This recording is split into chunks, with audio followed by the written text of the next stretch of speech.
बिस्मिल्लाहिर्रहमानिर्रहीम, अस्सलाम वालेकुम dear students, how are you? I hope you all are fine.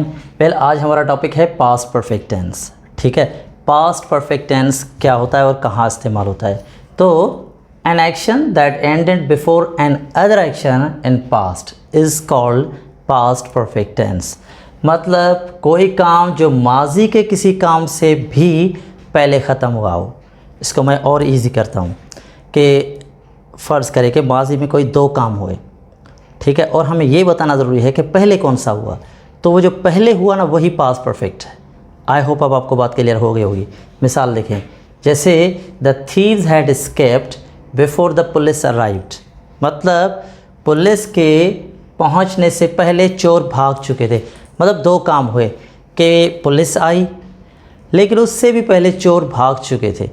तो पहला काम जो हुआ वो चोर भाग चुके थे वो हुआ, ये हुआ पास्ट परफेक्ट। ठीक है, तो पास्ट परफेक्ट का सेंटेंस हम बनाते कैसे हैं? पहले हम लिखते हैं सब्जेक्ट, फिर हेल्पिंग वर्ब में हम हैड लगाते हैं और फिर वर्ब की हम पास्ट पार्टिसिपल फॉर्म यानी थर्ड फॉर्म लिखते हैं, फिर ऑब्जेक्ट लगाते हैं।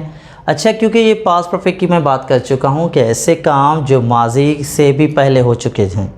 ठीक है ना, मैंने बात कर ली कि माजी में अगर दो काम हुए और उनमें से जो पहला काम था वही पास्ट परफेक्ट है। तो क्योंकि बात हुई कि माजी के दो काम, तो इसलिए इस सेंटेंस में पास्ट सिंपल का भी हम सेंटेंस शामिल करते हैं ताकि हमें पता चले कि कौन से काम से पहले क्या हुआ था। क्योंकि बात तो पहले काम की हो रही है ना, वो तो पास्ट परफेक्ट है, पर यह भी बताना पड़ेगा कि कौन से काम से वो पहले हुआ था।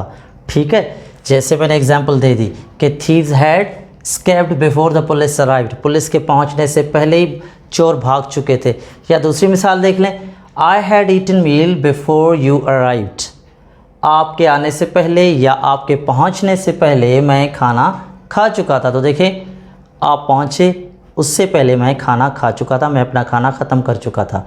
तो जो पहले काम हुआ वो ये हुआ कि मैंने अपना खाना ख़त्म कर लिया था, फिर आप आए। दोनों काम माजी में हुए पर पहला काम हुआ खाना खाने का, तो इसलिए वो काम हमने लिखा है पास्ट परफेक्ट में। I had eaten meal, subject I, फिर हैड, ईट की थर्ड फॉर्म ईटन और फिर ऑब्जेक्ट मील। उसके बाद क्योंकि मैंने कहा ना कि माजी से पहले, तो बिफोर, बिफोर यानी पहले, बिफोर यू अराइव्ड, आपके आने से पहले या आपके पहुंचने से पहले। तो ये बात मैं कर चुका हूँ कि दो काम होंगे तो एक पास्ट सिंपल का होगा, एक पास्ट परफेक्ट का होगा। ठीक है, अब यहाँ ये बात समझनी है कि जो दो जुमले हैं वो कैसे लिखेंगे। तो देखिए, जो पहला काम हुआ वो है पास्ट परफेक्ट, वो हम लिखेंगे। फिर जो दूसरा काम हुआ हम बिफोर लगाकर दूसरा काम लिखेंगे। बिफोर इन दोनों को ज्वाइन करेगा। ठीक है, दोनों जुमलों को आपस में मिलाएगा, क्योंकि हम कह रहे हैं ना कि पुलिस के पहुंचने से पहले, पहले तो हम लगाएंगे बिफोर। अच्छा, ये शर्त नहीं है कि पहले पास्ट परफेक्ट ही आएगा फिर पास्ट सिंपल आएगा, ये ज़रूरी नहीं है। पहले पास्ट सिंपल भी आ सकता है और पास्ट परफेक्ट बाद में आ सकता है, लेकिन जो पास्ट परफेक्ट होना है वो वही रहेगा, जो पास्ट सिंपल होना है वो वही रहेगा, सिर्फ उनकी जगह चेंज हो जाएगी। पहले जैसे मैंने देखे लिखा है, she watch the drama after she had finished the homework. अच्छा, सिर्फ फ़र्क ये आएगा कि पहले आप बिफोर लिख रहे थे।